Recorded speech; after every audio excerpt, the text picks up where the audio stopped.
happy today. Oh, and it's a real happy today. Happy today. Oh man, and it wasn't just a normal Philadelphia championship, which we have a bunch.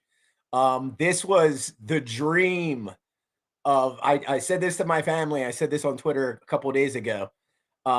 This is the team that Philadelphia Eagles fans have dreamed about for 40 plus years, where we don't just go in there and win by like 3 points or 7 points or a home run, even we went in and we dominated. It was like an Omega candle, if you will. Yes, it was. We And they dominated were wearing the game their green jersey. See how it all ties together? Yeah, exactly. And again, I mean, literally from beginning to end, they dominated. Let's thank our sponsors, Quantum Economics, Quantum Expeditions, The Organized Media, and Shield Folio.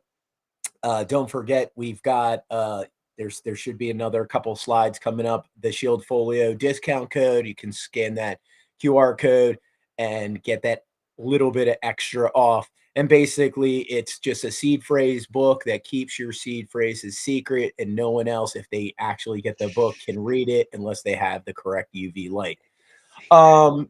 But yeah, back to the game. Oh man, the best part of the game for me was when Mahomes stuck his bottom lip out when he was like, I was like, oh yeah, it's over, bro. you get it. He knew it then, right then and there. That pick six to Cooper DeJean. Oh my gosh, I was at this place called the Yacht Club. It's not really a yacht club. It's just it has nothing to do with yachts. There's no water anywhere nearly. Yeah, there isn't. It's totally landlocked, even though Bend, has the Deschutes River that goes right through it. And the reason why Bend is called Bend is because the river literally bends like 7 times through the city, right? But this is one of the few cool places in town that's not even like a stone's throw from the river. It's like a quarter mile from the river. But I was there, and like the last couple games before the playoffs, lots of Eagles fans. And then the playoffs came. It was like less Eagles fans, and I was like, what the heck? But anyway, Cooper DeJean hit that pick six. I was like, oh my gosh, the white boy got a pick six. Well, come on now. Let's be clear. He is the first CB1 since Seahorn, since the Giants, bro. That's a long time for no Caucasians to be playing that position. So Cooper DeJean, I don't know if you've seen this kid, but he is one of the fastest white boy. I was just watching videos of him from high school playing basketball and him dunking, man. The guy has white boy can jump too. Yeah.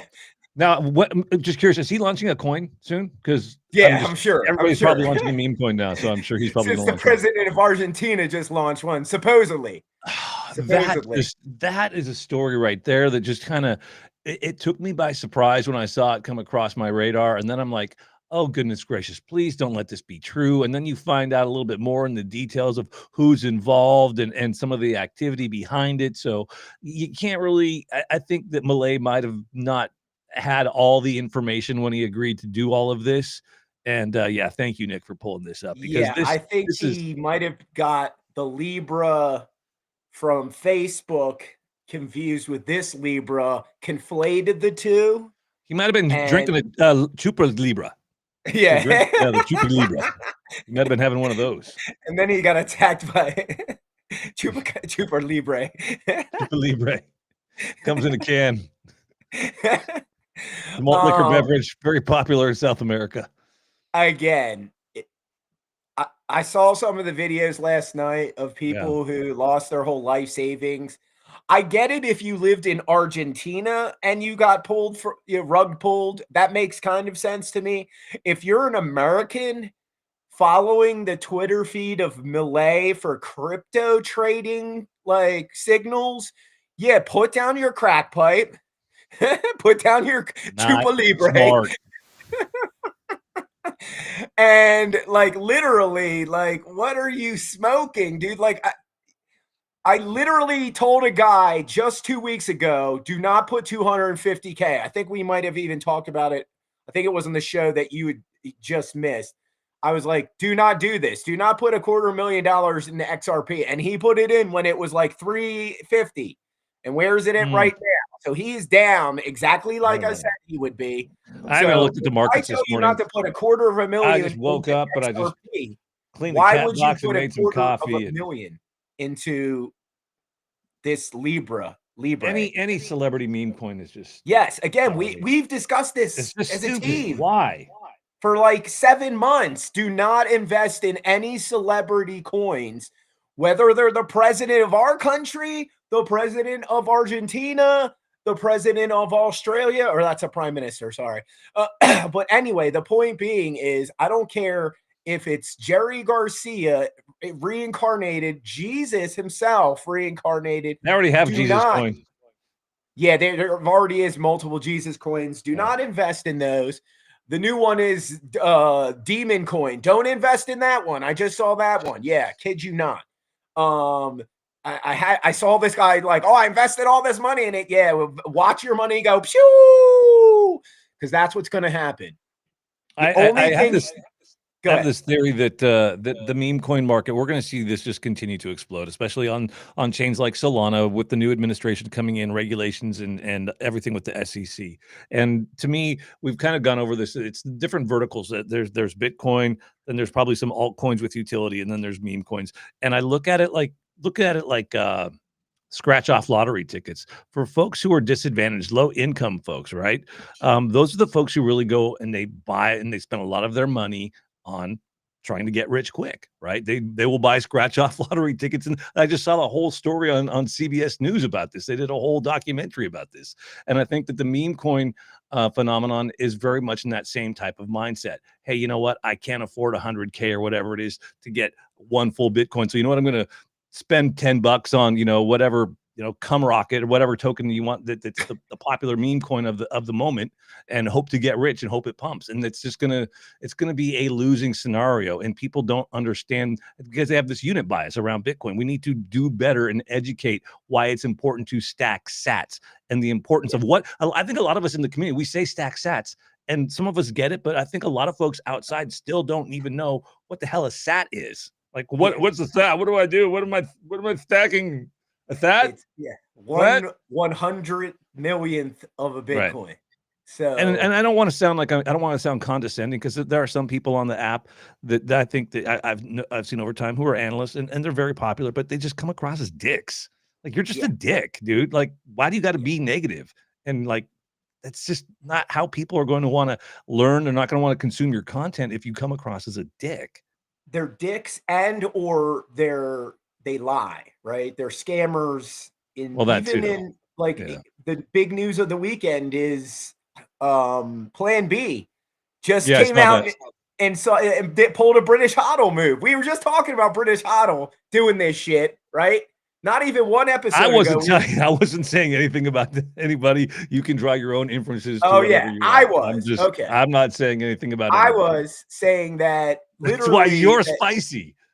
Well, again, look, I don't. I tell people be very careful about who you follow in this space because a lot of these people are going to lead you down a primrose path, right? And here's another example. Um, Look at what he's saying. I transfer all my shit to the ETF, and this is good for him. And the pros for him is it's easier to manage. Like he said, I read the article. Like it's like bonds, stocks, equities, and bonds. But I disagree with him because if the market like takes a huge upturn at Friday night at 1 a.m., right, going into Saturday morning, what are all the ETF people going to do? Oh, I just got to wait till Monday, 9 a.m. I'm good to Well, go. they can't do it tomorrow because it's a holiday. So Yeah, and that's another thing. It's a holiday on Monday. So if it pumps tomorrow, which it should have pumped today, right? Let's I pull. was kind of thinking. I'm looking here. 97 at the moment. Yeah, and that's the thing is I have the hash rate chart pulled up. Yeah, we just hit a new all-time high too. Yeah, I mean, the new all-time high on Coin Wars was just the other day. Actually, it was the second. Oh, sorry, Mhm. let me hit refresh. So this was the all-time high right here, and it is kind of trended down because it takes an average when after we get all this other post data that comes out. But the all-time high, I think, was like almost 1.077, so almost 1.1 zettahash. Yeah, there it Yeah. is on Yep. February 2nd. And that's a huge number. And as you can see, the chart up here is like we're going to into zettahash, right? Like that's about to be the norm. Excuse me. Get a little water. Uh but yeah, so I mean, usually within about 14 days after we have a huge bump in hash rate, it's usually about 14 to 16 days we see a movement in the price follow suit. So we should have seen that sometime between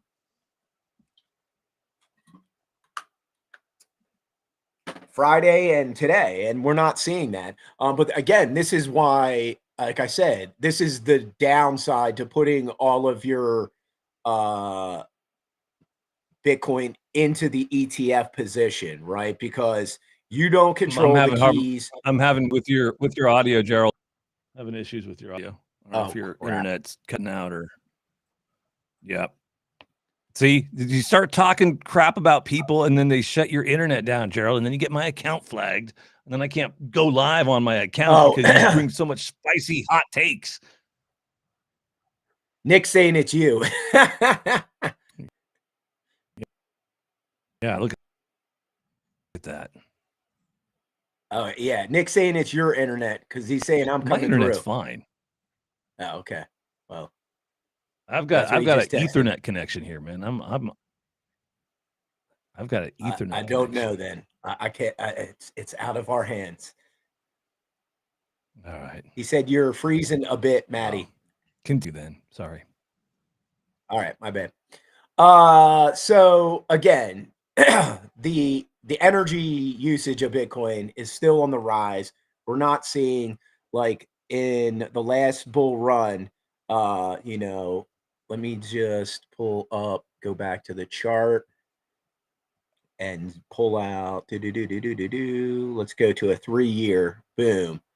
The last time it did a huge pullback was you can't even see it anymore. It's crazy. All time. Yeah, it was here. This is the great China migration right there. So look who we are today. Holy moly. That's crazy. And Yeah. that's today's topic. Today's One thing topic to of consider discussion. about Yeah. I think one thing to consider, though, you're talking about, like, you're looking at this hash rate and you're expecting a pump perhaps between Friday and Monday. And I think one thing to consider, and I was sharing this conversation online with another gentleman, a really respected account, Dark Side of the Moon, and actually, the Fed could be naked shorting Bitcoin and bullion with our currency. And I kind of went through just in a reply back how that is possible. And the U.S. Federal Reserve could suppress Bitcoin's price by leveraging major banks and institutions to flood the market with short positions through futures contracts, ETFs, and OTC trades. And you can share that screen if you have it there, Nick. Oh yeah. But again, they're playing a very dangerous game. And if they are on the losing side, which many billions of dollars have been wiped out in the last 6 months from people shorting and longing Bitcoin, because when Bitcoin is in these volatile periods, like we've discussed many times, it likes to just boom. It likes to take out the shorts and then boom, here it'll take out the longs at the same time. And again, if the Fed is doing this, yeah, be very careful there, J Pal. There's lots of bears that have been totally taken out over the last year playing this very dangerous game of chicken with Bitcoin, where they get really profitable and then all of a sudden they're like, "Oh, I'm gonna risk this, 6 figures on this short position," and then poof, it's gone. And again, I've seen it happen many, many times. People lose millions of dollars doing this. So, JPal, good luck if you're doing this and recommending this. Did you guys also see?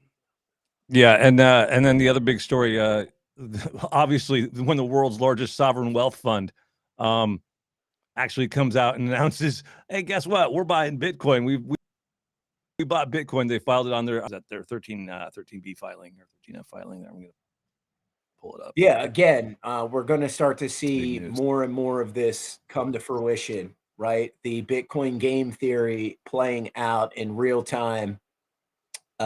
We still haven't. We've only heard that one sentence from David Sachs, or a few sentences talking about the strategic Bitcoin reserve. But I mean, let's just talk about it. I mean, yeah, here it is. Abu Dhabi's saying they're going to invest or already have bought 436 million in BlackRock's Bitcoin ETF. And again, the ETF is great. It is easy. It makes Bitcoin easy for a lot of the upper echelon and market makers in the traditional space. But again, if Bitcoin, like let's just say tonight, Bitcoin went to $250,000, all those ETF people cannot make a move, right? You can't make a move until Tuesday morning, right? If you're really fortunate, you might be able to make a move because you got some back channels with the OTC desk. Maybe Monday night you're getting out of some of your position because it went up 150%, right? Or 152 or whatever. Um, the point being is this is why we don't recommend the ETF, right? You buy your own Bitcoin and you put it into your own cold storage. Yeah. And again, if a ledger or Trezor is too complicated for you, I always tell people Ballet is real easy, a lot simpler. You don't even have to plug the sucker in. That's my favorite feature. You don't even have to plug it in, right? It's all boom right there. You do have to keep it secure. So I tell people, you Shield probably Folio, want keep to, it secure. Get that Shield Folio. Put yeah, your just keywords like in there. Shield Folio, you want to keep that thing secure as well. You want to put So that in your safe. the news breaking on Friday really was no surprise to me about sovereign wealth funds, Gerald. I think as far back as last year and as little as 2 weeks ago, I was sounding the alarm. Why do I get the feeling that sovereign wealth funds are smash buying this dip right now? This was from March of last year, and then just earlier in February. This is why I keep receipts. Retweeting the same thing, saying, "Yeah, even more so now." You think, and then obviously 2 weeks later, here we go. We have the news coming out of Abu Dhabi, the world's largest sovereign wealth fund. So again, I keep receipts. Yes, and rightfully Just so. saying. Uh, this is definitely, you're correct. We're going to see more and more of this. Like I said, I think last year, even with these sovereign wealth funds, we're going to see, Yes. one percenter Question: smash by. Are sovereign wealth funds buying the ETF? Yes, they are buying the ETF. They bought BlackRock. Yes. Why are they not buying Bitcoin? Because it's probably easier for them to buy through the BlackRock ETF. Much easier, and as far as custodial issues, I would imagine as well with a sovereign wealth fund, they probably can't custody of that themselves or don't have the wherewithal. So, yeah, that'd Yeah, be they why. trust the ETFs. Yeah, And again, we're with you, Inspire, that and I wouldn't you be should. surprised to see that through the ETFs. Eventually, you're probably going to get some yield. Oh, why are they buying the iBit one? Because they're going with, you know, they're going with the big boy. I mean, Yeah, it's like, would you rather drive a Hyundai or a Bentley? It's yeah. like it's brand recognition. You've got like the biggest asset manager in the world. You can go with them, or you can, go. Technically, yeah, they're going with the most volume. Yeah. Obviously, they're looking at that. In my opinion, it doesn't matter because, like, out of the dozen or so, like 9 or 10, they're all held by Coinbase. So Why wouldn't you just buy some on Coinbase and hold it on Coinbase, right? Like that's even better than the ETF, in my opinion. But that's what they're going to do. That's their choice. It's their money. That's the way they feel comfortable with it. It probably comes down to regulatory, just like Maddie was saying as well. It's not just ease; it's also compliance issue thing. And we get that. But again, as Well, real Bitcoiners, I don't if think the that, markets move on the weekends, you got to sit on your hands. I don't think That's that how it BlackRock is. custodies their Bitcoin, if I'm not mistaken. They have a third party, and off the top of my head, I Yeah, want they're working on that. I mean, they're all supposed to be. That's all the supposed to be only happening. one who self-custodies their own Bitcoin through an ETF is Fidelity. I know that for a Yeah, fact. I believe that's it. everybody else. Fidelity is the only one that holds Yeah. their own corn. Everyone else uses a third party. It's either Either Coinbase Coinbase, or yeah, Gemini. right. But again, I think we should be seeing a pump, and then we should be seeing a pump in the first week of March as well at some point because that's when the ETF money gets Or settled. And Coinbase. again, more and more. Yeah, Coinbase is their custodian, correct? The IBIT one. Um, but yeah, again, we don't recommend this. We recommend get your own corn, right? And hold it yourself. You know what's funny is off topic. Corn on corn on crypto Twitter and that word corn on TikTok mean completely different things. I don't even wanna go down that rabbit hole. You don't want to go I down don't that rabbit I hole. don't know. I don't think But I it wanna is know. hilarious. You have time, go figure it out. Anyway, yeah, we love corn. TikTok, we don't like corn. um, so let's get into the show's today's topic. It's Yeah, we're like energy. 30 minutes in and we haven't even what the Yeah, we haven't got to the topic, but it's because we're excited and we're talking about all these other cool things, man. We're That's talking funny. about the sovereign wealth fund, Abu Dhabi buying corn. The Um, Eagles. Eagles, they're buying corn. Oh, did you hear that? Technically, yeah. Saquon Barkley was Yeah, hanging I know. out with, Yeah. yeah, was hanging out with Jack Jack and Jack, Jack and Jack, yeah. double Jack. Yeah. He's getting some corn. He was wearing a Satoshi shirt as well People are when he saying was they hanging want the out. topics, Gerald. They want the topics. The people want the alpha. They Yeah, want we your want hot, the spicy topics. takes. So They want the your hot, topic today spicy is takes. is that it? I think that was a Jalen Hurts commercial behind me. Nice, love Hurts. Um, so today's topic's energy, energy, energy, and Mm, what does that mean? Well, let's be very clear. As we go into this golden age of which we've been talking about for some time, the decade of commodities. Um, Energy usage is just going to continue on this huge uh, hockey stick. There's only two hockey stick charts I tell people in the world, right? One's Bitcoin and the other is global energy usage. It's not going anywhere. It's going to keep going up. I brought up some data so we can check this out. Let me see. Do. So this is one.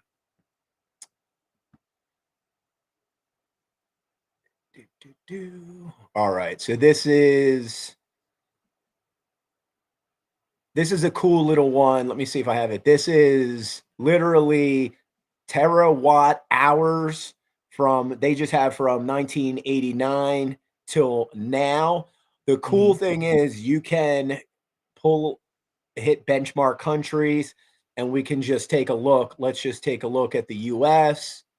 Boom. And we'll just take a look at that for a moment. So you can see just from 89 till it looks like we got almost 2022 in here. It is kind of flatline. We've actually brought it back down a few years here and there, but it is still trending up, right? You can see that this Okay. trend is going in this direction, right? Obviously, it's a little more shallow than that, but it's heading in that direction.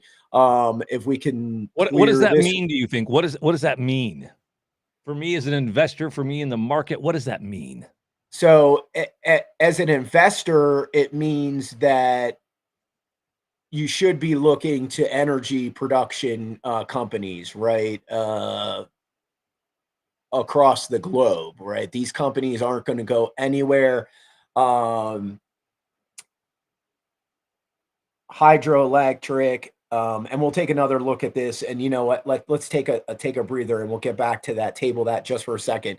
Um, so here's China. Just look China's usage from '89 till now. Notice a Mm, pattern. Yeah. Woo!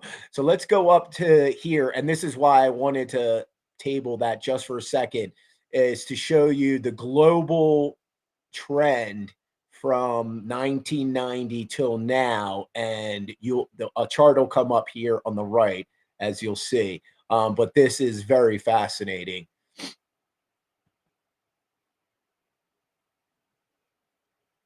wow.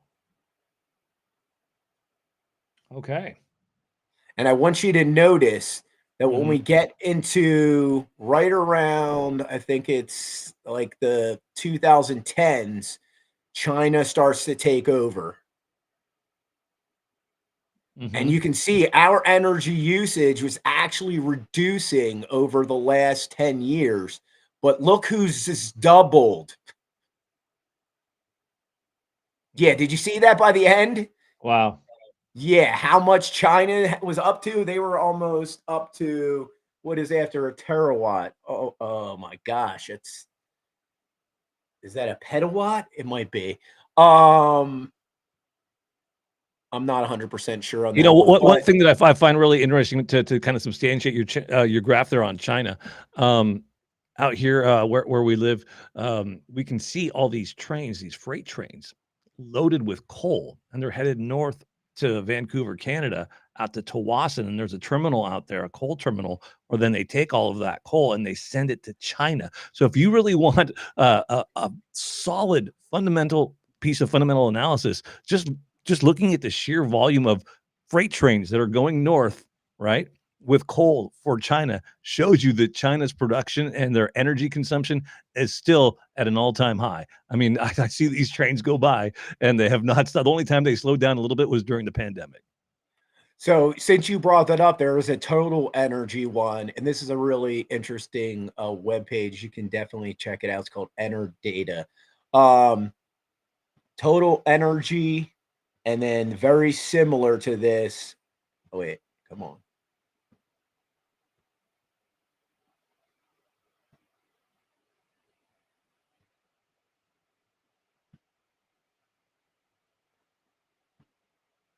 And MTO stands for mm, millions tons of oil equivalent. So I just wanted to throw that out there because that's what it's using. But since you brought up coal, oh wait, wrong one. It's the one below this one. Where is it?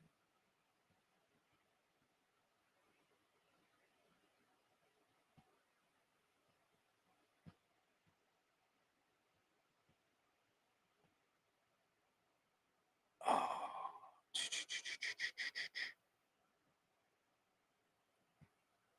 Sorry, I thought this was it.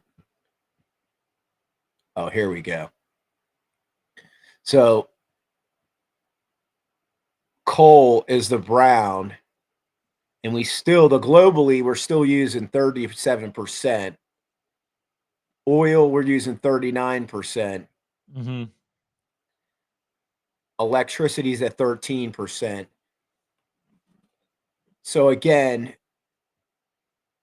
most of the energy consumption, and I don't know why this one chart isn't coming up where it was showing you like the amounts used.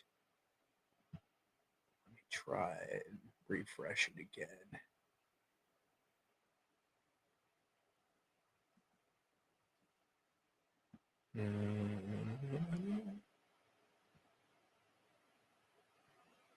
Yeah, she's doing the M2.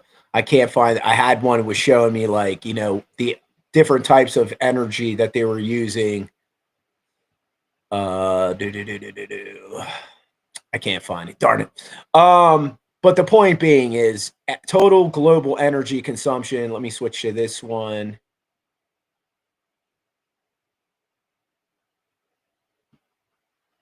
And this is the one.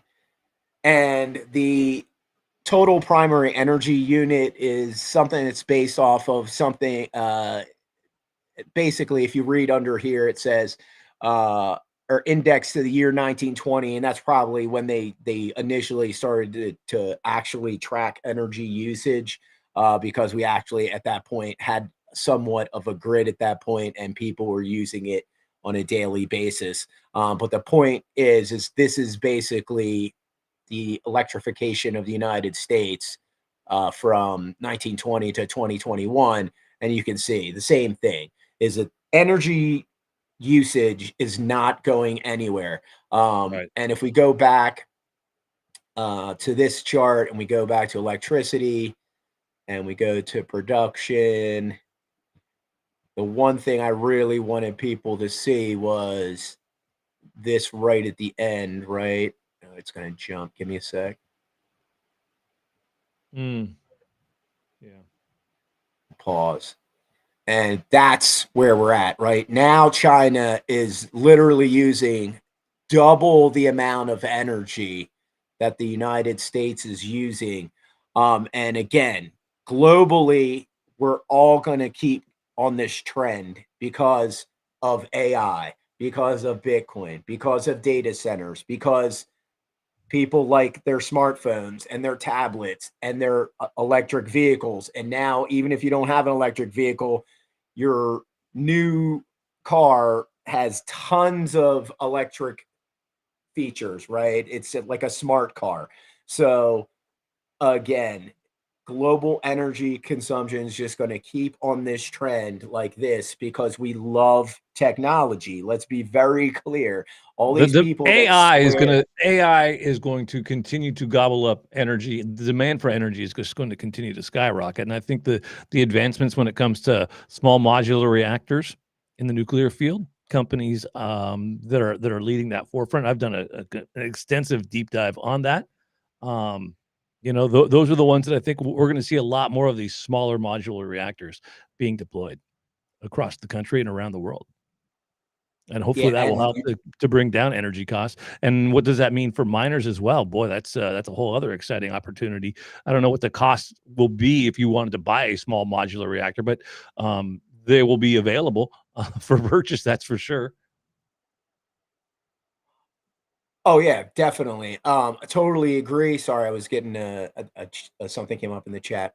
Um, I wanted to share this one as well, just showing when we get into AI.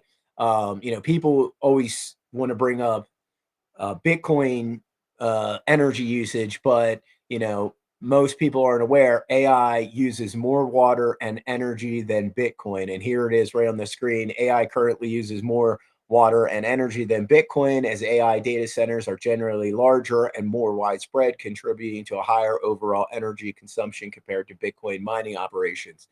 The other thing is, I found this article. Let me pull this up.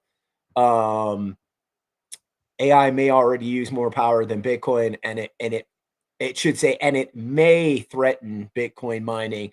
As you could see by the hash rate charts we were just looking at, that's not the case, right?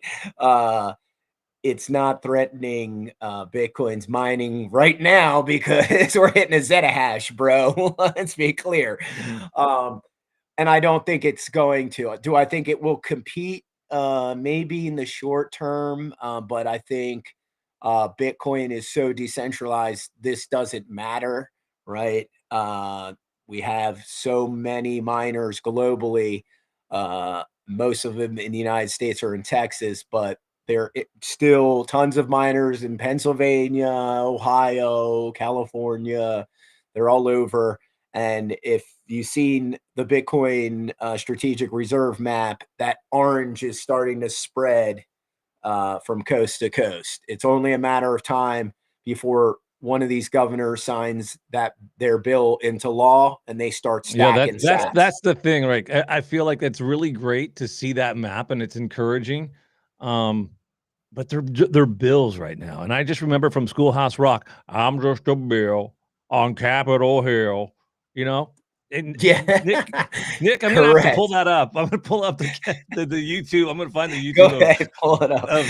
of that, because that's exactly We'll what it play is. I some mean, it's Schoolhouse great. Rock. It is That's what great, I man. mean, it's great to see that, but until it becomes a bill becomes a law, Schoolhouse Rock. Rock. Yeah. So basically, it's got and this is how basically I'm going to explain it before we play it. And it works at the state level, at the federal level, where it's got to be a pass in the House, and once it passes the House, it goes to the Senate. Once it passes the Senate, then it's passed in both houses. Then it's presented to the executive at the state level. That's the governor. At the federal level, that's the president. And they go and once that's done, then it's officially law. But here you go, Schoolhouse Rock. Let's rock it. Let's see. Do I have it? I can't. Hold on a second. There we go. My mouse is not working yet. My mouse froze. Your I mouse gotta put new froze. batteries in my mouse. I gotta put new batteries in my mouse. All right, here you go.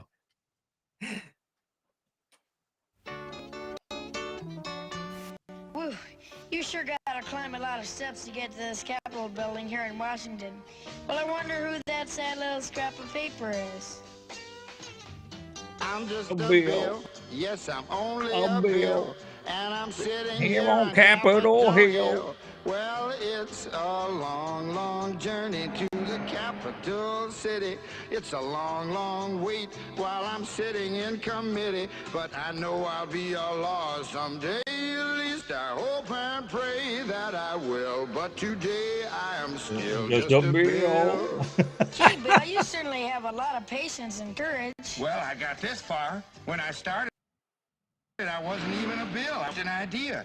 Some back home decided they wanted a law passed, so they called their local congressman, and he said, "You're right, there ought to be a law." Then he sat down and wrote me out and introduced me to Congress, and I became a bill. And I'll remain a bill until they decide to make me a law. I'm just a bill. Yes, I'm only a bill. And I got as far as Capitol Hill. Well, now I'm stuck in committee, and I'll sit here and wait while a few key congressmen. That looks like Mitch McConnell. On the left, that looks like Mitch McConnell. It totally does. The hell? A little bit more plump, but definitely. Yeah. Oh, Mitch McConnell over there. Listen to those congressmen arguing. Is all that discussion and debate about you? Yeah, I'm one of the lucky ones. Most bills never even get this far. See? I hope they decide to report on me favorably. Otherwise, I may die. Die? Yeah, die in committee.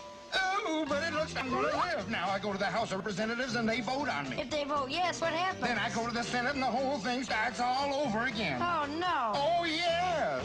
I'm just a bill. Yes, I'm only a bill. And if they vote for me on Capitol Hill, well, then I'm off to the White House where I'll wait in a line with a lot of other bills for the president to sign. And if he signs me, then I'll be a law. How I hope and pray that he will. But today I am still just a bill. You mean even if the whole Congress says you should be a law, the president can still say no? Yes, that's called a veto. If the president vetoes me, I have to go back to Congress and they vote on me again, and by that time you're so By old. that time, it's very unlikely that you become a law. It's not easy to become a law, is it? No, but how I hope and pray that I will. But today I am still just a bill. He signed your bill, now you're a law. Oh, yes. All right. See, so that is what really They needs don't to explain that happen. ending. They don't. And that's a big ending and a plot twist that needs to be explained right there, right? So that's Okay. that wasn't the president, right? That was a Congress person coming out. You're a law. So how does that happen? The bill goes back and they can they can undo the veto, right? If 2/3 of the House votes, they can pass it as a law. And that's what happens at the end, because the congressman, you're a law. The only way that can happen is Congress and House, 2/3 votes it, then it becomes, they can basically annul the veto, right? So that's what happened at the end. But You sure he didn't get that's, how do you know he didn't get signed by the president? How do you know that? what's that? How do you know he didn't Because get it signed by wasn't, the they were in the president? White House. They were Congress. They were back at Oh, they were because he got back at the vetoed and he got sent back to Congress. That's correct. Capitol Hill. He was sitting at Capitol Hill. So yeah. So that's details what matter. needs to happen to get all these Bitcoin bills into law. This is what you just saw right there. Exactly. That schoolhouse rock from the 70s, that needs to Well- happen. It's great that they're a bill, but they're not a law. And until we get them to be laws, it's a little hopium. I mean, that's great. It's encouraging. We haven't seen this Hold on, before. let me see if I can find. Give me a sec. But I really want to see this. You know, it's like, hey, your team's moving down the field and you're within field goal range, but you're not getting in the red zone. You're not putting it in the end zone. You know, we can move the ball between the 20s, which is great, but can you get it in the red zone and score? And hopefully the country will do that. Yeah, I'm The trying states- to find it, but give me a sec. No, obviously Dennis Porter and the Satoshi Action Fund have been doing. Yep, You know, there you'll- it is. Okay. So let me share that tab and let me pull up the big version. That's an old map right there. This is? Yeah, that one's old. Oregon's on there already. There's like 27 states. Oh yeah. 27 states. Even liberal Oregon, your state. Yeah, I know. Which I was like flabbergasted. I was like, "What?" Oh Yeah, 27 states right now. So over half. Oh yeah, there it is. But there's the current version. But the reason why I was looking at the the other one. No. Oh, dang nabbit.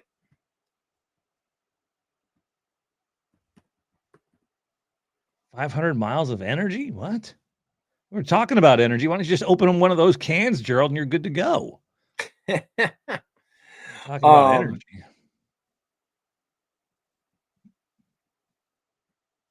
Yeah, why this one was important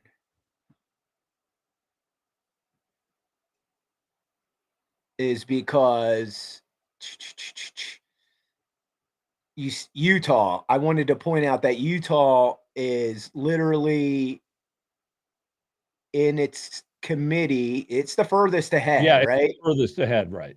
And it looks like here we can already see it died in North Dakota, right?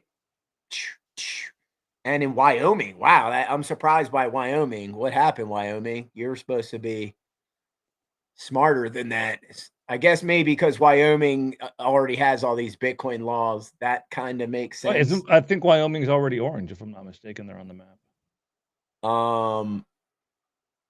Yeah, it's already orange. So I guess that's they're going with that. I think you're mistaken. Wyoming and Colorado, they're on the map because they're very close to one another. Well, I'm looking at, if you look at the Bitcoin laws. Oh, I see. Yeah, what it got shut down. And like I said, the reason might be is that the Congress people and senators in Wyoming already feel like they have enough legislation to protect, Bitcoin mining and Bitcoin rights in the state of Wyoming. When you've got the great senator whose last name rhymes with hummus. Lummis. Yeah, you got Senator Lummis. And they do have multiple laws on the books, right? Protecting mining, protecting custody, etc. So that's why I guess that happened. But Utah looks like they are the most ahead. This is where we want to see, right? That final column where the B shouldn't be on the map until until it gets to here. Once it's there, then that means, they're about to buy Bitcoin, right? Once it's enacted, that means they're on the board. And we're getting there.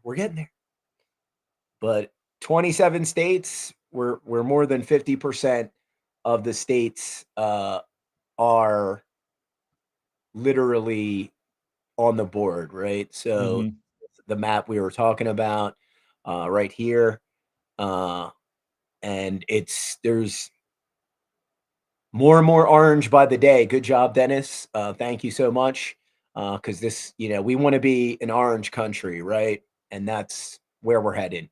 I'm surprised Alaska is slacking, and Hawaii, since Hawaii's been very pro Bitcoin since like 2021. If the But state of Hawaii got any inclination to take a page out of the Bukele playbook, man, they've got themselves some geothermal volcanoes over there, right? Hey, exactly, state lawmakers in Hawaii, why don't you hook they up could some be ASICs to your exactly. volcanoes and start mining on the state level?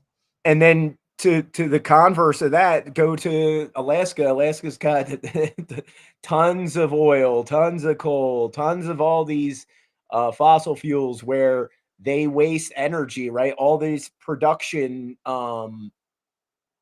levels, right? Where we talk about LNG, we're talking about petroleum itself. There's always flare, right? There's always waste at some level, whether it's coal, LNG, solar, wind, right? They all waste energy. And when we're speaking about back to Alaska, you guys got tons of oil up there, and there's tons of methane flare that you're just wasting, right? To the governor of Alaska, are you listening? You could be capping that flare. You guys are giving out checks. Here's a thing that most Americans don't realize. You live in Alaska, you get I think a they stopped kickback that from though. the oil I, companies. I Yeah, think I think I think they stopped that, Gerald. they stopped the oil incentive in I Alaska. believe, yes. I believe, let me just ask my good friend Chat GPT over here.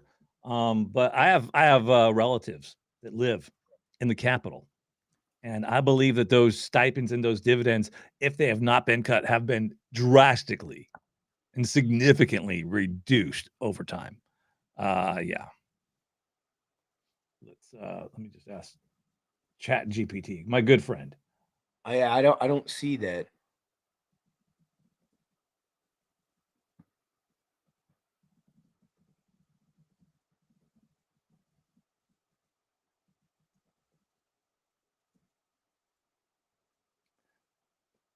I guess still receive payments through oil revenue through the Alaska Permanent Fund dividend. Yep. The 2020. Okay, so this is a little bit older. So it's about $1,300 per person Yeah, in it's not 2023. huge. Right. It's not huge, but where I was going with that is that you start capping some of this methane and hooking up Bitcoin mining to these wasted energy projects, and then next thing you know, you have more money to give back to the state and to give back in that incentive program, right? You can expand that incentive program. Instead of you getting dollars, you could get Bitcoin, or you could get a mix of both, right? You get some cash and you get some corn on the side. But again, Governor of Alaska, are you listening? You're literally just wasting money every day. You do not act on this, right? Facts. A little more research here on the Alaska dividend oil money.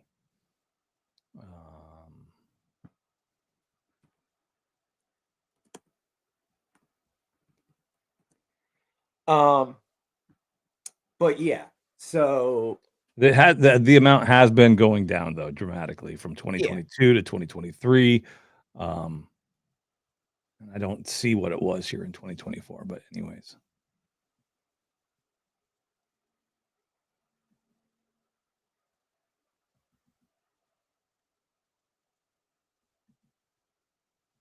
Yeah.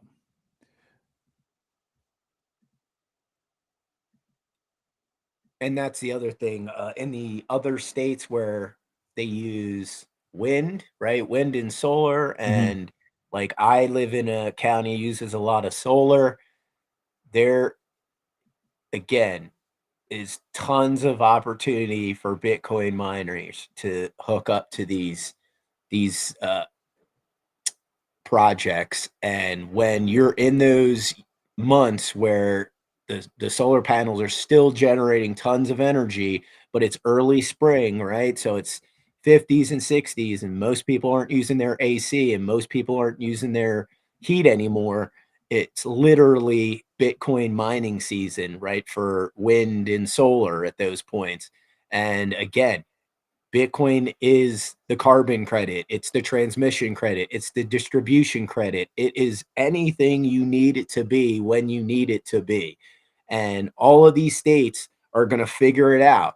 And the faster they figure it out, right? There's what Fort Worth, Texas, right? They're already mining and have been doing it for I think for 3 or 4 years. They're ahead of the game. This is why Texas is a leader in the space. They found out, I'm not every single miner in Texas heard about this story, but many did. And now Texas is the hub of Bitcoin mining in America, right? This is just a fact. Yeah. Texas is leading the charge in lots of areas as well. Just to circle back to your point about Alaska, a little more research I'm finding here, that there are just some massive electricity costs in Alaska. You've also got isolated energy grids, and having been there, they do have a little bit of limited infrastructure. You know what I mean? And then you've got harsh conditions, logistical challenges, and then just regulatory and political uncertainty. Does again, that speaks to your point. Does the governor, do they want to take those steps to build out that infrastructure? Because it's expensive. Even though they've got cold climate and they've got an abundance of energy up there, a lot of it hasn't really been built out for it. And there's a lot of, costs that are prohibitive for miners to go there.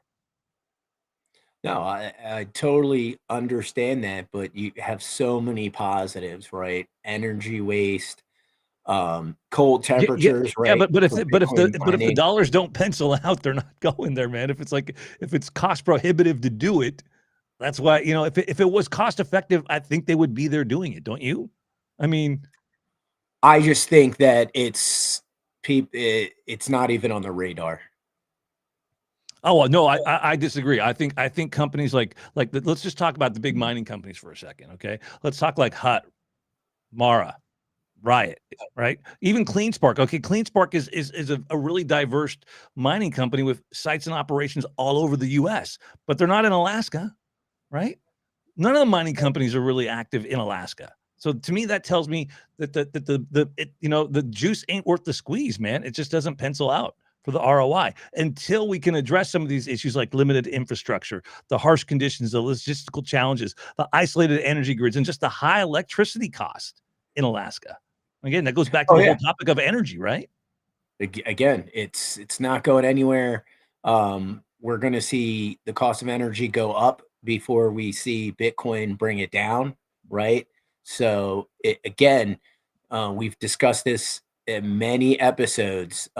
Bitcoin miners have to become energy producers. Energy Yeah. producers have to become Bitcoin miners, right? That's why I'm elucidating this point to the energy production companies And you in see, Alaska. I think of Iron right now. They're a big Bitcoin mining company. They're also working with energy, and you're seeing a lot of them have like these substations and transformers, nearby. So this is going to continue to explode and evolve in the industry and the space when it's concerning AI, HPC, Bitcoin mining, whatever. The demand for energy is still going to be high.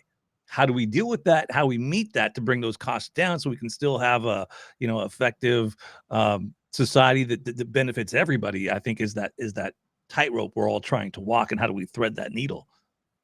Yeah, We'll see. and again, it all I think is integral on eventually integrating Bitcoin into your economic model, right? If you don't, you're going to struggle with energy, not just energy production and energy costs. You're going to struggle with everything that comes with those inflated costs, right? Whether it comes from food distribution to retail, just moving product, because there's a trucks, right? So again, if you're not thinking about integrating Bitcoin into your baseline of your economic model going forward from 2020 going forward, you're going to eventually fail, right? Yeah. At some point, you will fail. And it might take 50, 100 years, but you're going to eventually hit that brick wall at some point because you're not adopting that new technology that right now is very necessary for protecting. It also protects us, right? As soon as you integrate Bitcoin into your baseline of your energy production, it starts to, protect your grid, right? Because if you integrate it in a way, um, very responsibly and smart, then you have Bitcoin security to your grid, right?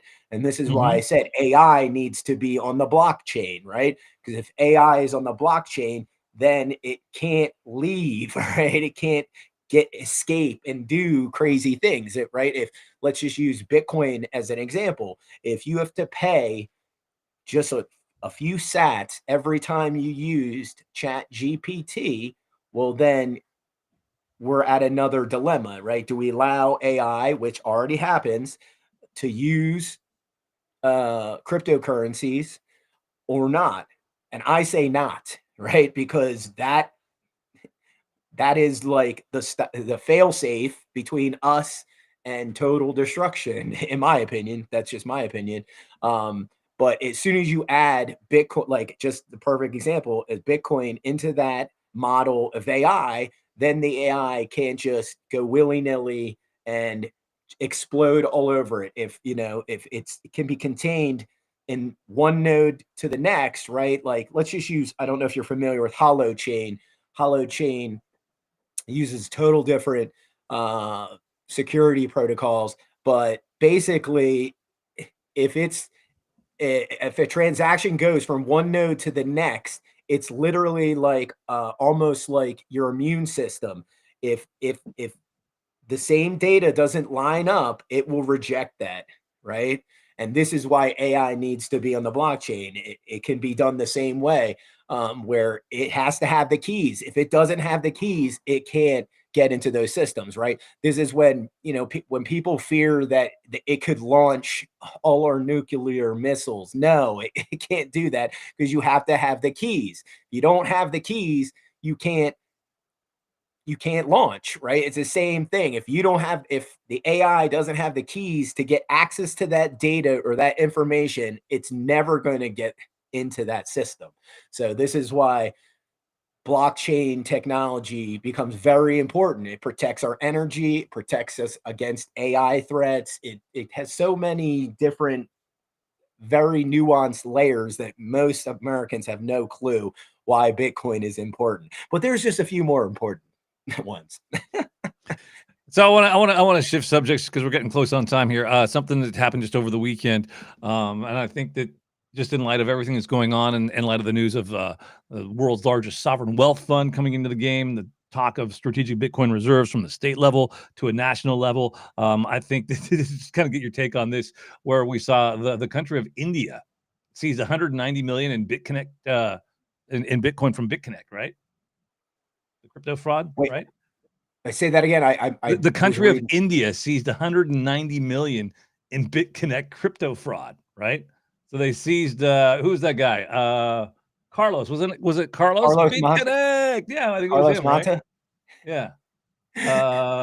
So what did they get? They got his BitConnect or they got his 100, Bitcoin? 190 million, $190 million linked to the BitConnect Ponzi scheme.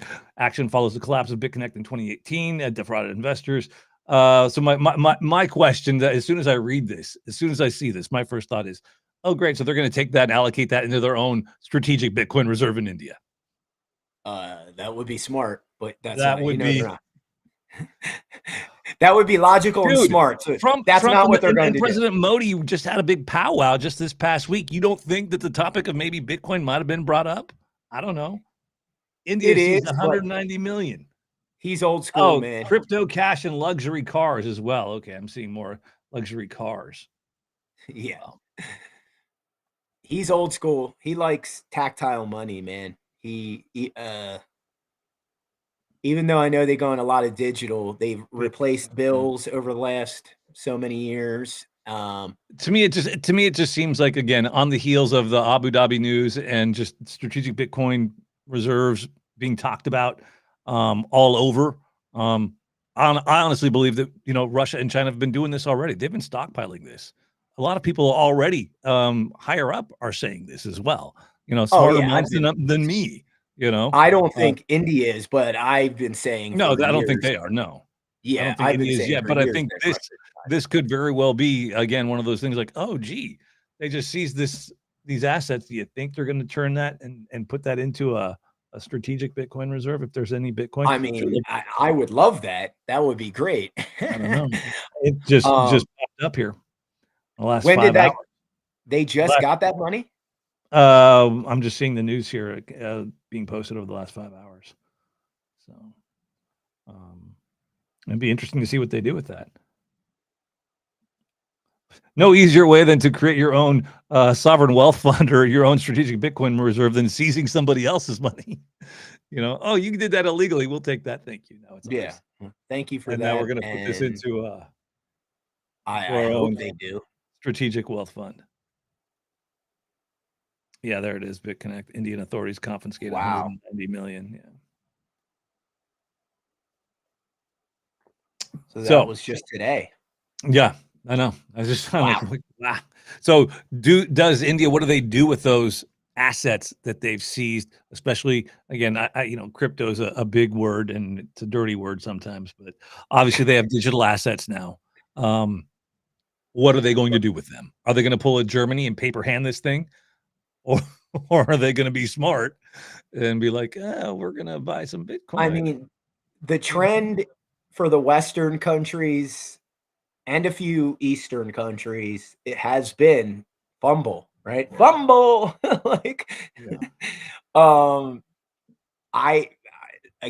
I would be so impressed if Prime Minister Modi just said, smash by 200 mil of BTC. I would love that. I don't think that's happening. I think he's too old school when it comes to money, and he's going to invest it in the infrastructure. If he's smart and he's scared about buying the asset, well, then start your own Bitcoin mining authority, right? Take some of that money, buy some ASICs, hook them up. You guys got plenty of energy waste in your country. I know. Trust me on that one. Go figure out one of your energy companies, whether it's oil, coal, wind, solar, doesn't matter. Find one that's wasting energy and hook up some ASICs to it and pull an El Salvador, right? Like buy and generate, right? That's the way to go. Stack and create. Like if you can do both of those, India would become Let me the ask you number this. one country. You're pretty smart. You play a smart person on the internet. So let me ask you this. The calls for Fort Knox gold to be audited, and we haven't officially audited the gold in Fort Knox since 1974. Why would you, hypothetically, not want the gold in Fort Knox to be audited? Why would you not want that, Gerald?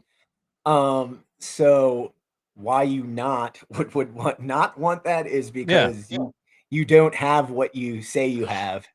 Kind of what happened back in 1971 when Nixon took us off the gold standard, and all these countries were like, "Yeah, hi, can we get our gold back?" And he's like, "Yeah, no, not happening."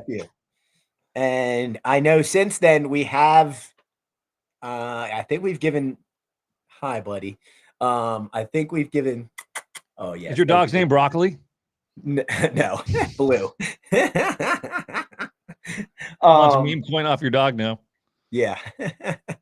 What were you talking about? Fast. Sorry, These crypto jokes and headlines, man. We tie them together. I know. We were talking about. Sorry, I totally got distracted by my dog. Calls for Fort Knox auditing the gold. Audit. Yeah. Gold audit. They're not going to do it because the gold's not there. And it'd be really easy if it was on the blockchain. Yeah, and that's another reason why all that stuff will be on the blockchain eventually. Which blockchain do you think? Which blockchain? I think Bitcoin and Litecoin, and that's it eventually. Really? Yeah. I think Ethereum gets used for 10 years. But again, as soon as one country's economy gets destroyed by Ethereum, everyone will run like run, run. Yeah. Well, Just because they will, right? I think did we discuss the one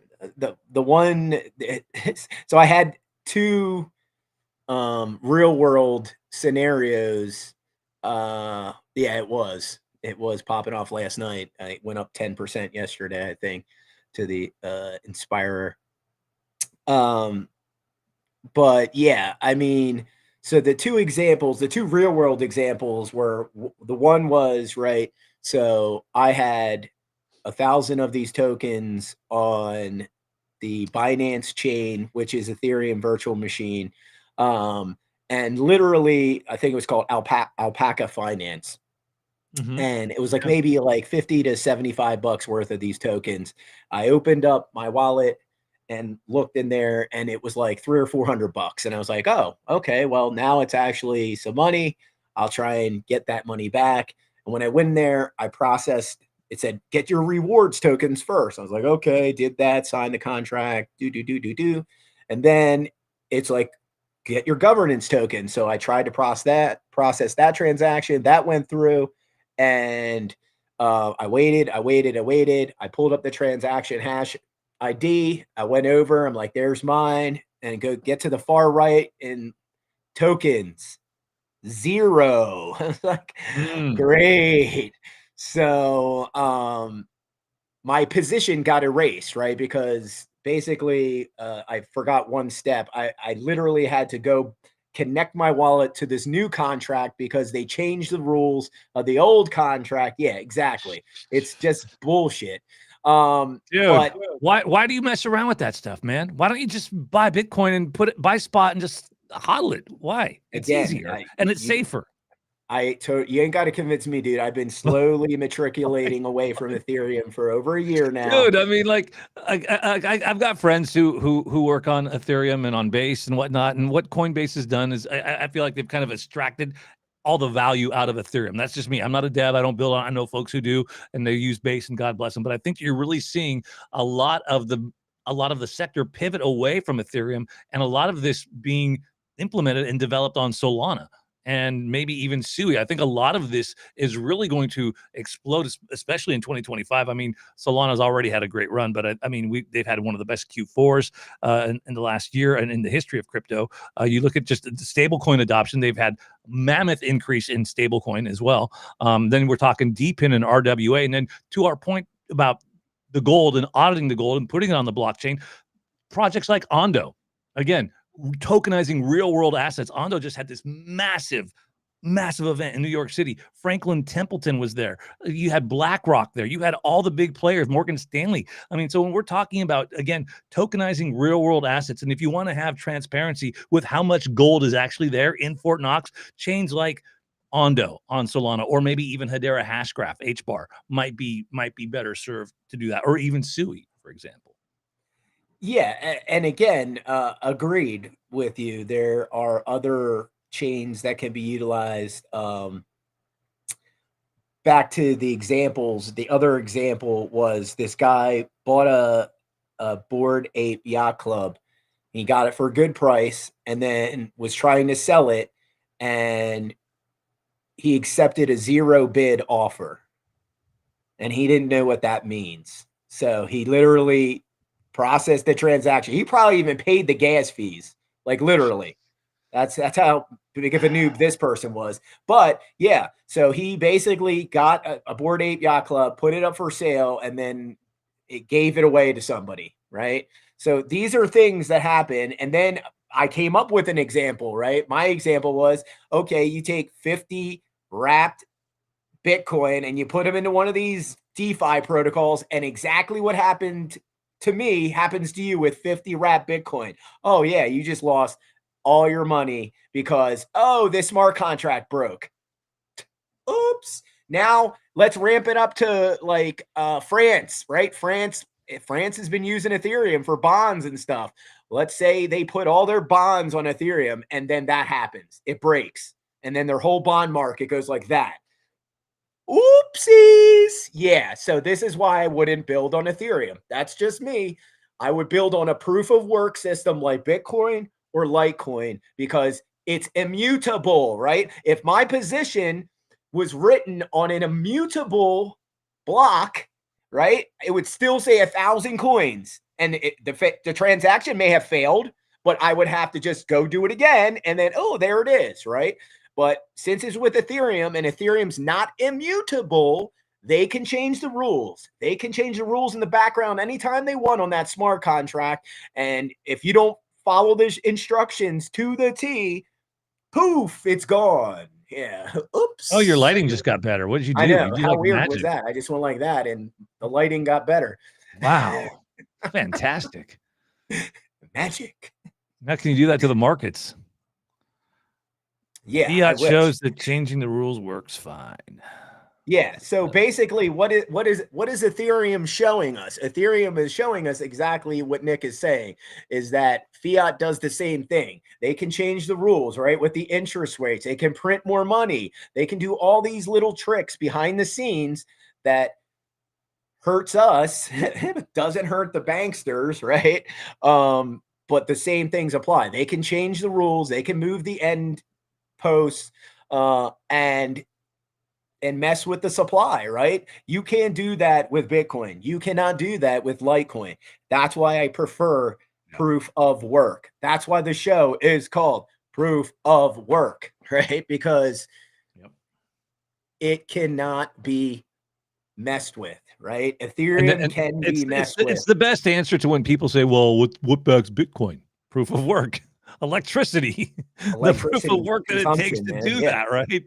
More so than the dollar, more so than your meme coin, more so than your dollar is Ethereum times a million, right? They literally are like, oh, we need some more. There we go.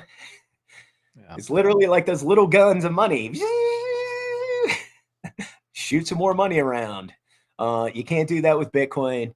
You can't do that with Litecoin. This is why eventually they suck up all the capital in the world. Is Litecoin going to be the next one to get the ETF? Is it going to be Litecoin or is it going to be Solana?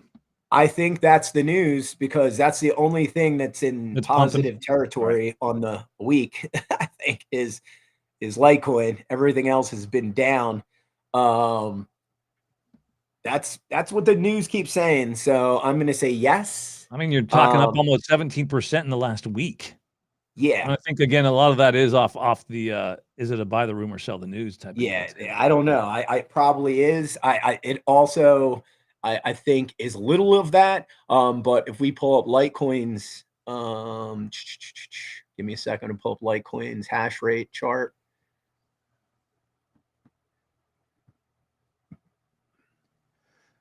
Let me ask you this as you're pulling this up, because it is a fork of Bitcoin.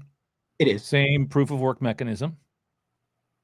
Why, though, when we've seen historically Bitcoin continue to post new all-time highs with retracements, yes, okay, we get that, but then it continues to post, higher lows and higher highs. Why hasn't Litecoin followed that same pattern? If it's basically a fork and the same type of thing, why hasn't Litecoin gone back to those all-time highs? Why hasn't it set new all-time highs? And what's keeping it from doing that? That's a very good question. Thank you. I have good questions. It's kind of what I Chat GPT asked me that question a couple of weeks ago. So it has to do with a couple of things, right? So one, oops, almost knocked my water over. One is that Litecoin is used as an actual form of payment. It's the most used cryptocurrency. So that means the HODL time frame. Well, don't tell the XRP army that. My gosh. It is. These are facts. You can go Google it. It's the most used cryptocurrency. So the HODL time for most Litecoin holders is much shorter. And we're starting to see that change, right? Because there is rumors of ETF. People are starting to realize that, as Bitcoin gets closer to $1 million, what's Bitcoin's fees going to be at that point? Are they going to be $20? Are they going to be 50? Are they going to be $100? Nobody knows. Yes. Inspire wanted to point out that it doesn't use the Shaw, yeah, okay. Yeah, SHA-256. You use script, which is way less energy intensive. And so that's why it hasn't hit a new all-time high then. Well, yeah, it actually has hit a new all-time high hash rate over the last. Yeah, no worries. My blood sugar's getting low, man. We're almost done. But yeah, it actually has hit a new all-time high as Bitcoin is hitting its new all-time hash rate. Litecoin has as well. And one of my theories was that in prior cycles, a lot of these Bitcoin miners smaller operations would eventually hit that brick wall because of energy cost to production to Bitcoin ratio goes out of favor for them. They just shut down operations. But what we're seeing now is my theory play out, is a lot of these smaller operations are buying Litecoin miners, right? And literally they're mining Litecoin, Dogecoin, Bell's coin, all these script coins they can mine simultaneously, and they're generating more, in some cases, more revenue depending on your operation. We can see this by Litecoin's hash rate. It hit a new all-time high, I think, at the end of January. If I just flip back and scroll down, I think it was like 2.5 petahashes or somewhere around there. Yeah, 2.54 petahashes on January 26th. So we are seeing the same rise in hash rate as Bitcoin. We're seeing a match in that. We're not seeing a match in the price for multiple reasons. Like I said, it's used as a daily cryptocurrency. The miners have been selling a lot. Last year, Grayscale was liquidating out of their Litecoin position because they weren't seeing Litecoin as one of the long-term winners. But over the last 3 months, that has totally changed. Grayscale has been buying hundreds of thousands of Bitcoin over the last, I think, 2 months or so. You mean Litecoin? Thank you, Litecoin. Like, wait, proof of work. Yeah. Sorry. But yes, they're buying tons of Litecoin right now. Let me just see if I can pull that up. Grayscale. Give me a sec.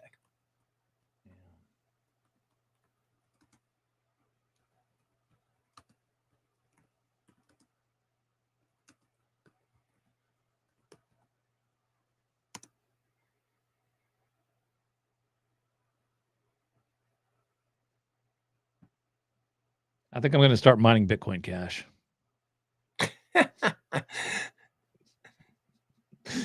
Said no one ever. Yeah. I'm sorry, dude. My blood sugar. I'm just getting goofy now, dude. It's all right. It's all right. I'm just getting goofy. I'm going to start mining some Bitcoin Cash and take a real long position on Tether. I'm going to use 100x leverage on Tether. Oh, man. Are you sure that was coffee? What was in this cup?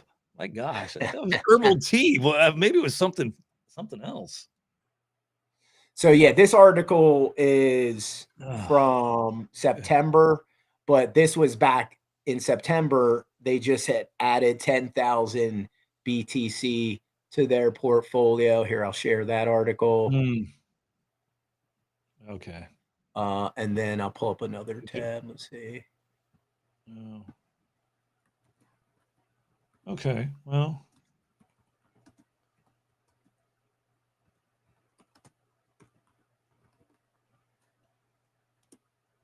Where are you pulling that from? That article was from TradingView. Never heard of them. Okay. Oh my gosh. Here's another one.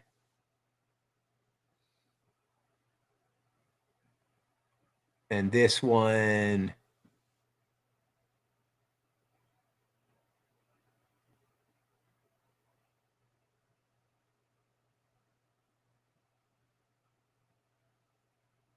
Why is Bitcoin SV even around anymore? Like, again, because who's using that? Who's trading it? I mean, it's got to be somebody like, are you just day trading and you're scalping, or what? Like, why are you even involved in Bitcoin SV? Yeah, I mean, How to is it be even that honest with big? you, I don't know, but Jeez. Can give we me get a rid of that, second. please? Who do we talk to make that go away? I wanted to pull up, let's see, Jeez. charts. Shouldn't even be in the top 100. My gosh.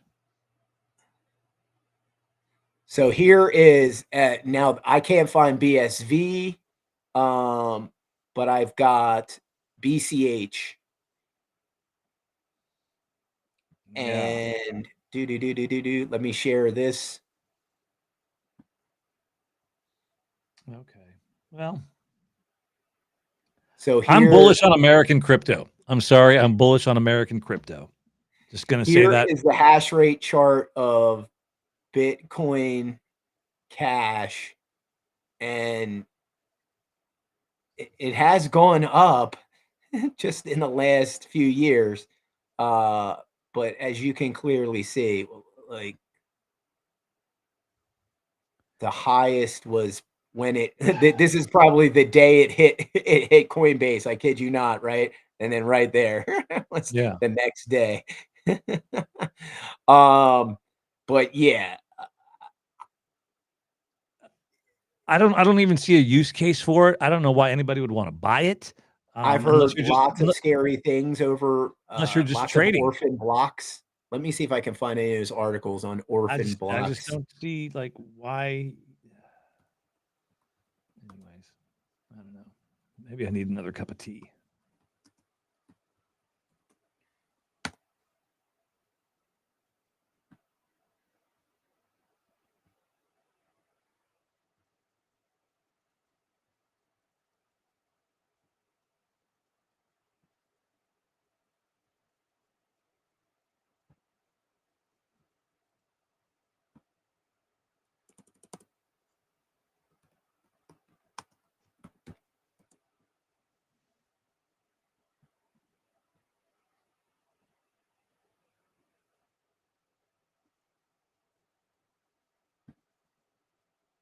So I just pulled this up on I'm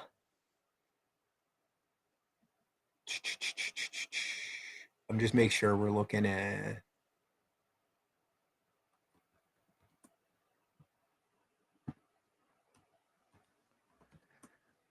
I think altcoin season is dead. I don't think we're going to have one this year. Who killed alt season? Gerald? well, it's Bitcoin. Bitcoin killed alt season. Satoshi killed alt season. We're going to have the discussion tomorrow night, 6 p.m. on Spaces, Quantum Expeditions.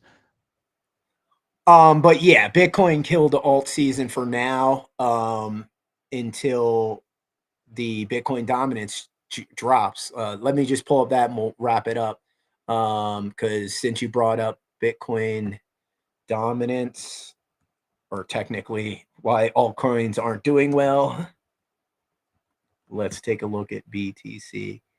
Yeah, it's like 59%.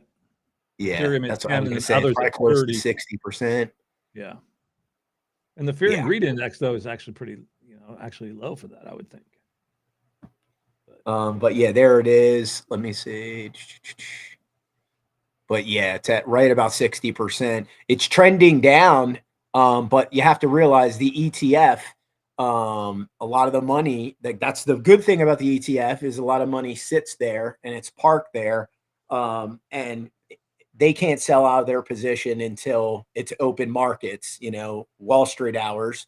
So again, until we see this BTC go down like 10%, it's going to stay Bitcoin season, right? Yeah. But we can see, like you said just about 5 minutes ago, we can see Litecoin has started to go up about 15%, right? 15, 17%.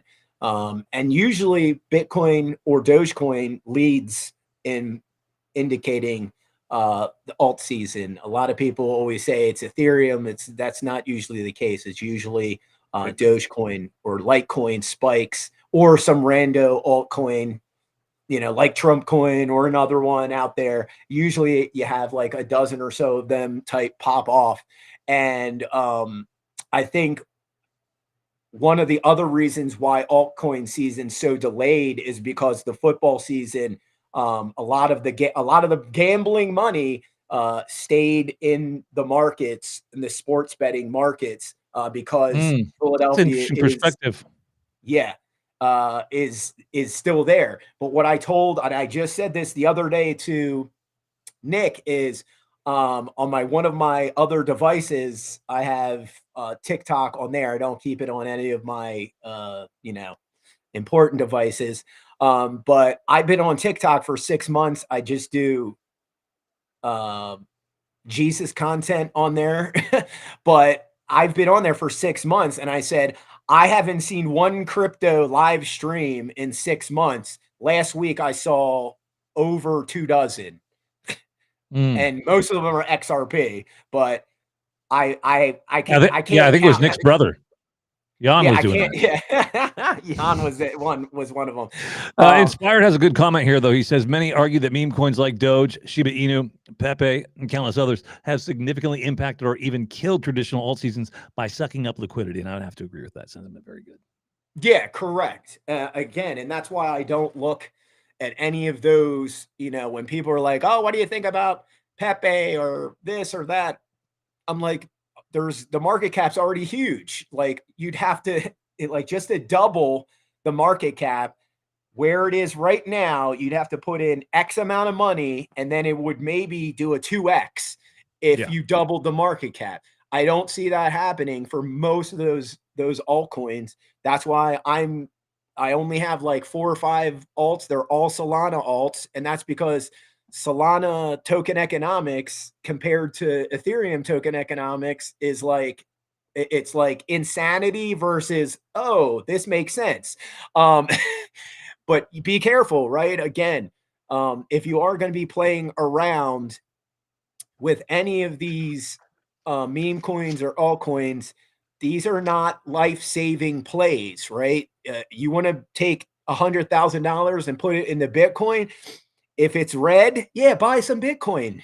You want to buy 100K? Sure. Do not buy $100,000 of Libre or Trump coin or Melania coin or any one of these other ones. You do not do that. Do not do it. Do not do it. Bitcoin or Litecoin. And obviously, if you're going to do it, the easiest trading pattern I can teach you is, if it's a red candle day, buy some. Buy it. Green candle day, do not buy it. Hodl. Exactly. Hodl, hodl, hodl. It's the opposite. I still think, though, Gerald, I think maybe in the next show that we should do a deeper dive, because I know we're getting short on time, but I'm really excited about U.S. crypto projects, U.S. backed crypto that are here in the U.S. Right, having a basket, having yourself some exposure to some of those projects, I think is really, really important. Again, which ones? Again, we could probably cover those later on in a different show, but I think that again, having that basket of U.S. tokens in your portfolio, if you have that risk profile or are so inclined, not financial advice, but would be a pretty good life suggestion, and we can cover some of those. But Solana, Sui, Litecoin, some of those ones that come to mind. Yeah, no, again, not a bad idea, because the rumors around, American crypto companies getting some possible leeway when it comes to regulations and possibly tax leeway. This, again, it's not a bad idea to look into this. Just be careful, right? Just always be careful and just heed our warnings, right? I've been doing this for a long time now. I can show you tons of wallets that say 0, 0, 0, 0, 0, 0, 0, 0. So if you are going to invest into one of these rare altcoins, $50, $100, a couple $100, that's it, right? You don't put $10,000 into fart coin, right? It's what? Yeah. You mean I made a mistake? Hold on a second. I got to fix this now. I just put a buy order in for. I'm so kidding. I'm kidding. I know you're totally joking. It's like, oh shit. No, not shit coin either. Yeah, don't take a big chunk of Oh. money and put it into one of these meme coins. It's not the way to go unless it has a super small supply. Got a really, really small supply. But you want to just piss away some money. Think of it like going to the casino and you're just going to like put that money and you're never going to see it again. Right. Yeah, And if you want to do that, and that's, you have the wealth or the means to do that. exactly. If you want to treat it as a slot machine, sure. Yeah. Keep putting in the 20s. I think the other analogy for me is, and then we can end on this and I'll be done. I think for me, it's like smoking cigarettes, like totally legal to smoke cigarettes and buy cigarettes, and you pay a premium for smoking. You got the taxes on all of that, and that's fine. You can go and buy them. Is it good for you? No. Is it healthy for you? No. Is it the smartest thing to do with your money? No. But you as an individual have the right to choose to do that if you so choose, right? So to me, I look at, meme coins and shit coins in that same way. Is it the smartest thing to do? Is it the healthiest thing to do? Is it the best use of your time, resources, and money? Probably not. But, if you want to smoke Marlboro Reds, yeah, smoke Marlboro Red. But there's a no smoking sign right there. So you got to go over there, or you got to go over there, or do it in your own home. You know what I mean? So, that's the warning label I would put on meme coins. It's like smoking cigarettes. Yeah, Probably not the best thing. It's legal, but not the smartest. Yeah. Could you die? Maybe not, but you could. Well, you'll die a slow death. I mean, you'll definitely. You look at smoking cigarettes, you'll get cancer, emphysema. Oh, I was. That's what I was saying about buy these meme shit coins. You'll die. You can die. Yeah. It's a slow death. It's the same thing. It's like you don't want to go through that. Like it's painful. But I agree. They're out there. You can do it. If you're going to experiment, just be safe, be careful. I need a cup of coffee and a smoke now. And that's all we got for you today. But thank you for being with us. I think we've gone well past the time today.